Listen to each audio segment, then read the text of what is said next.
Welcome to Fluxedo Junction. I'm Scott Kuchler. Each episode, we bring you the best music of all genres from throughout the world, and this week we'll be speaking with legendary drummer Carmine Appice. Having long been renowned for his work with influential groups such as Vanilla Fudge, Cactus, King Cobra, Beck Bogart Appice, and Rod Stewart, Appice has returned with a new project called the Appice Perdomo Project, featuring multi-instrumentalist and guitar virtuoso Fernando Perdomo.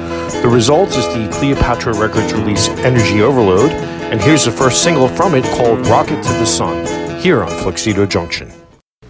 2, 1, ignition.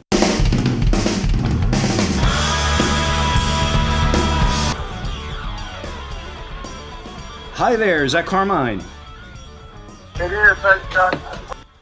Really appreciate you taking the time to speak with us today. I'm a huge fan of all of your work.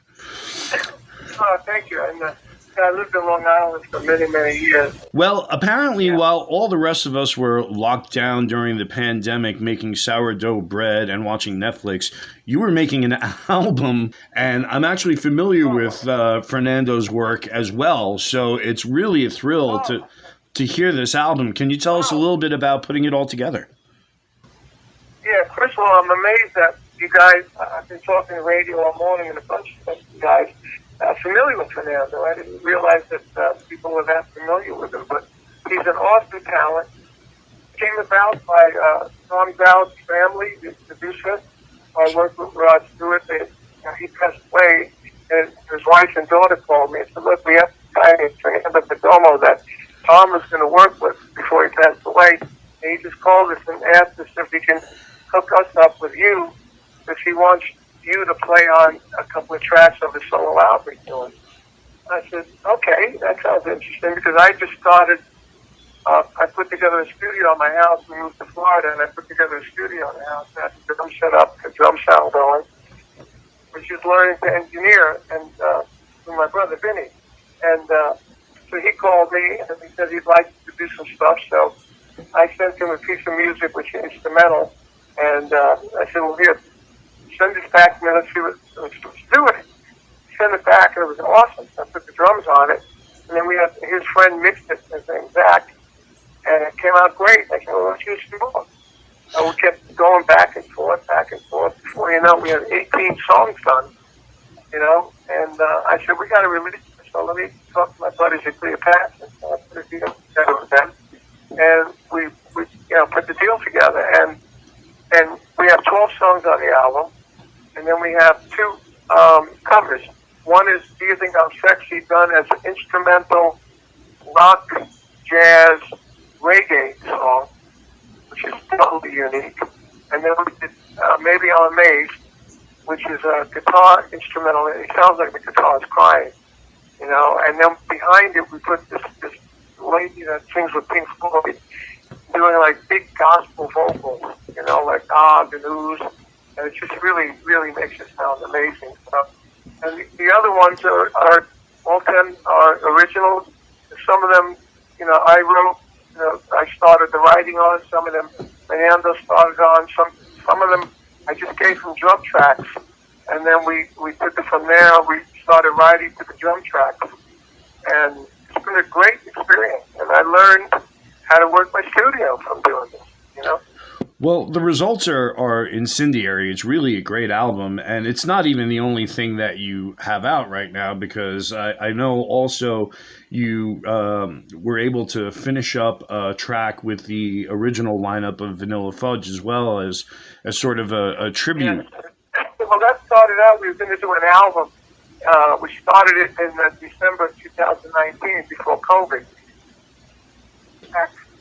And then I was going out to the jam show, and I said to the guys, I'm going to try and put Tim on this track, so we have Tim on. So I knew he was sick, and at least we can get Tim on the track. So Tim agreed to this. I put Tim on it, but at the time, when we did it, we noticed that the drum sounds weren't right, because we recorded that in the studio in New Jersey, and it was all kinds of leakage from the organ guitar. So we recorded it at the organ Alston's house.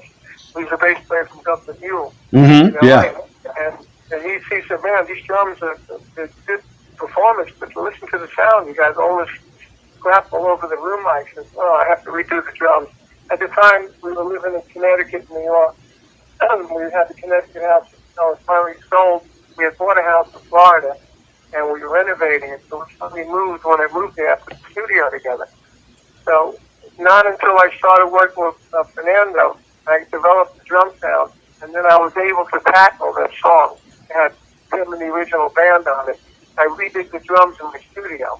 I asked the engineer the drums on that and tambourine on that track, and we had my buddy Pat Regan mix it, and we had a deal with Golden Robot Records, and we did a video for it, and we decided to do a video and have all the historic stuff of it, all like a little bit of TV appearances and old pictures and all that psychedelic Fillmore lighting, you know, pictures of the band and everything, and at the end, we would have it, it would be, you know, a tribute to Tim Bogart with a wild picture of Tim on there. And then we released it as the A-side.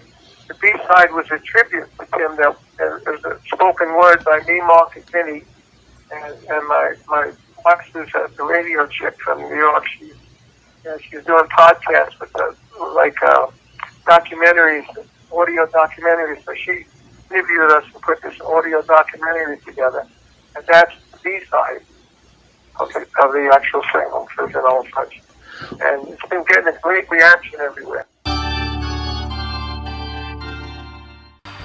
Oh, sure. Well, people love the band. And I know that we're almost out of time, but I just wanted to really quick touch on the fact that you are also still working with Cactus and King Cobra. So it's wonderful that you're so involved and keep all these projects going. And, you know, it's difficult to keep even just being a musician myself. I know it's hard to keep just one band together, let alone four. So it's a testament to your talent. We have our problems. I'm having a problem with Cactus now, but I'm sure we'll solve it. And we got some dates coming up in November, which we're going to play. Actually, the date got canceled. We were going to play the Iridium. Oh, wow. City, but we're going to move it because they had something else happen with them. So between COVID and all that stuff, I mean, we'll get gigs canceled. And next week, I'm playing with my brother in the city. On Sunday, we're playing the Cutting Room. And then we had a gig on Wednesday in Pennsylvania, and COVID canceled that. And we got another one in Milford, Connecticut on Friday, 24th, 25th in Buffalo. So we got 4, and now it's going to be 3. So he's coming up here today. We're going to rehearse this week. But it's hard, you know, it's hard. So well, the payoff is worth it. And I know you've got another interview coming up, so I'm going to let you go. But I just want to really thank you for your time. You're a legend, and I appreciate every second of it. Thank you so much, sir. Thank you so much.